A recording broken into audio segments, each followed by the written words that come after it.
BJP. സംസ്ഥാന committee പ്രഖ്യാപിച്ചു. 163 അംഗ കമ്മിറ്റിയാണ് സംസ്ഥാന അധ്യക്ഷൻ രാജീവ് ചന്ദ്രശേഖർ പ്രഖ്യാപിച്ചത്. സംസ്ഥാന ഭാരവാഹി പട്ടികയിൽ നിന്ന് ഒഴിവാക്കിയ വി മുരളീധര പക്ഷത്തെ പ്രമുഖ നേതാക്കളെ സംസ്ഥാന കമ്മിറ്റിയിൽ മാത്രമായി ഒതുക്കി. നാരായണൻ നമ്പൂതിരി, സി ശിവൻകുട്ടി, പി രഘുനാഥ് എന്നിവരെയാണ് ദേശീയ കൗൺസിലിലേക്ക് പരിഗണിക്കാതെ സംസ്ഥാന കമ്മിറ്റിയിൽ മാത്രമായി ഒതുക്കിയത്. അലക്സ് റാം മുഹമ്മദ് വിവരങ്ങളുമായി ചേരുന്നുണ്ട് തിരുവനന്തപുരത്ത്. അലക്സ്, എങ്ങനെയാണ് പട്ടിക പരിശോധിക്കുമ്പോൾ മനസ്സിലാവുന്നത് എന്താണ്? പ്രതീക്ഷിച്ച ആരൊക്കെ പട്ടികയിലേക്ക് വരുന്നു, ഒഴിവാക്കപ്പെടുന്നു? അലക്സ് റാം മുഹമ്മദ്. ശ്രീജിത്ത്, ബി.ജെ.പിയുടെ സംസ്ഥാന കമ്മിറ്റി പ്രഖ്യാപിച്ചിരിക്കുന്നു. 163 അംഗ കമ്മിറ്റിയാണ് സംസ്ഥാന അധ്യക്ഷൻ രാജീവ് ചന്ദ്രശേഖർ പ്രഖ്യാപിച്ചത്. ഇതിൽ ഏറ്റവും പ്രധാനപ്പെട്ട കാര്യം, നേരത്തെ ഭാരവാഹി പട്ടിക പ്രഖ്യാപിക്കുമ്പോൾ തന്നെ വി മുരളീധര, കെ സുരേന്ദ്ര പക്ഷത്തിലെ നേതാക്കളെ മുഴുവൻ വെട്ടി നിരത്തിയായിരുന്നു അത്തരത്തിൽ ഭാരവാഹി പട്ടിക പ്രഖ്യാപിച്ചത്.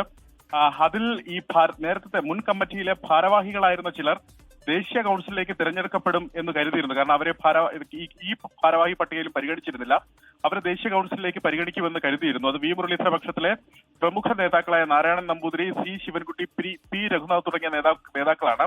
ഇതിൽ നാരായണൻ നമ്പൂതിരി കഴിഞ്ഞ കമ്മിറ്റിയിലെ സംസ്ഥാന വക്താവും സി ശിവൻകുട്ടിയും പി രഘുനാഥും കഴിഞ്ഞ കമ്മിറ്റിയിലെ സംസ്ഥാന ഉപാധ്യക്ഷന്മാരുമായിരുന്നു. ഇവരെ കഴിഞ്ഞ ഭാരവാഹി പട്ടികയിൽ പരിഗണിച്ചിരുന്നില്ല. ഇവരെ ദേശീയ കൗൺസിലിലേക്ക് പരിഗണിക്കുമെന്ന് കരുതിയിരുന്നെങ്കിലും സംസ്ഥാന കമ്മിറ്റി അംഗം മാത്രമായി ഒതുക്കുകയാണ് ഈ കമ്മിറ്റിയിൽ എന്നുള്ളതാണ് പാർട്ടിയിൽ നിന്ന് ഉയർന്നു വരുന്ന വിമർശനം. അടുത്ത ദിവസങ്ങൾ അതെങ്ങനെ ആ വിമർശനം കൂടുതൽ ശക്തമാകുമെന്നുള്ളത് കണ്ടറിഞ്ഞു കാണണം. അത് മാത്രമല്ല, മറ്റ് മോർച്ച ഭാരവാഹികളായിരുന്ന പല നേതാക്കളെയും ഈ സംസ്ഥാന കമ്മിറ്റിയിൽ നിന്ന് പൂർണ്ണമായി ഒഴിവാക്കിയിട്ടുണ്ട്. അത്തരത്തിൽ അവരെ പോലും പരിഗണിച്ചിട്ടില്ല എന്നുള്ള വിമർശനവും ഉയർന്നു വരുന്നുണ്ട്. അതിൽ പ്രധാനപ്പെട്ട പേരുകൾ യുവമോർച്ചയുടെ മുൻ സംസ്ഥാന general secretary K Ganesh, OBC Morcha സംസ്ഥാന general secretary advocate Arun Prakash, intellectual cell convener Yuvaraj Gokul, മുൻ social media convener S Jayashankar, media convener M Suvarnaprasad തുടങ്ങിയവരെ ഈ സംസ്ഥാന കമ്മിറ്റിയിലേക്ക് പരിഗണിച്ചിട്ടില്ല. എന്താണെങ്കിലും വിവിധ ജില്ലകളിൽ നിന്നായി 163 അംഗ സംസ്ഥാന കമ്മിറ്റിയെ പ്രഖ്യാപിച്ചിട്ടുണ്ട്. അതിലും അസ്വാരസ്യങ്ങളും വിമർശനങ്ങളും ഉയരുന്നു. ശരി, അലക്സ് റാം മുഹമ്മദ് തിരുവനന്തപുരത്ത് നിന്ന് വിശദാംശങ്ങൾ പങ്കുവയ്ക്കുകയായിരുന്നു.